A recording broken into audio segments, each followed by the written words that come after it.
Good evening, Snapchat. So tomorrow I'm having a bunch of friends over for dinner and game night. So I'm gonna go prep the chicken that I'm going to grill tomorrow. I'm planning to grill the chicken whole, so I'm gonna show you how to butterfly a whole chicken. What you're gonna need is, of course, chicken. Right here I have organic free-range chicken from Costco, kitchen shears, and a sharp knife, and your cutting board. So I've rinsed off the chicken and washed my hands. And first thing you want to do is put the chicken breast side down. So this is the back of the chicken right here. So basically our goal is to cut out the spine of the chicken. So with your fingers, just feel for the spine of the chicken. What we're going to do is we're going to get our kitchen shears and cut down the sides of the spine. So you're going to make 2 cuts. So I'm going to start down the first side. I'm going to need both hands, so I'll be right back. Alright, so I cut down the first side, and see, you're going to need really sharp scissors, and you're going to have to cut through the rib bones like that. You could also do this with a sharp knife, but I don't want to ruin my knife, so now I'm going to cut down the other side. So there you go. See, I removed the spine from the chicken. So you could just throw this away, but you could also use this for chicken stock.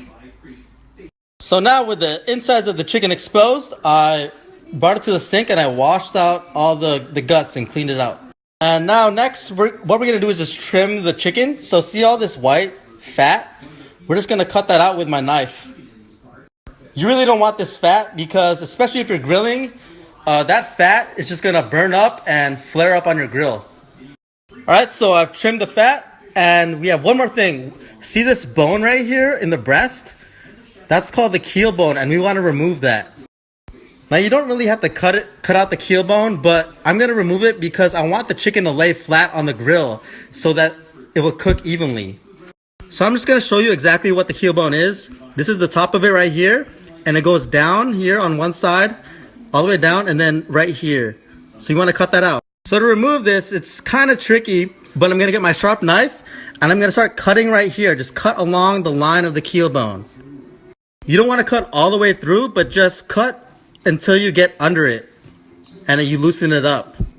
So as you can see, I got my knife and I cut underneath the keel bone, and you just kind of want to loosen it up. See, it's coming out. I don't know what you guys are thinking, you sick freaks. Grow up. There we go, keel bone removed. And see, I used a little paper towel to get a little better grips to pull it out. And see, as you can see already, it's already laying down perfectly flat, and this is just going to be perfect for grilling. See? Butterfly chicken. So here's the chicken I butterflied, and then here's another one that I did, but I cut it in half because that would be too much food. And with the other half, I just separated it into its pieces: breast, thigh, wing, drumstick, just for later this week. Yo, in the future, should I make a video on how to separate a chicken? Let me know. What we're going to do with this chicken is brine it overnight with buttermilk and spices. One of the trickiest parts of grilling chicken is making sure that the chicken is fully cooked, but also that it's moist. So what that brine is going to do is make sure that our chicken is juicy. This right here is buttermilk. So what happens is the acids in the buttermilk will penetrate the meat and will tenderize our chicken. Not only that, it adds a tangy flavor, and we're also going to be adding salt to our brine, which will make sure that the chicken retains its juices. So I poured my buttermilk in. I'm just going to add a ton of salt, like a lot, more than you think, maybe 2 tablespoons.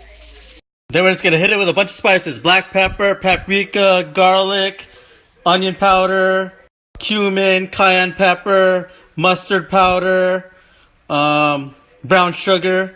Just whisk that up. Whisk it all up.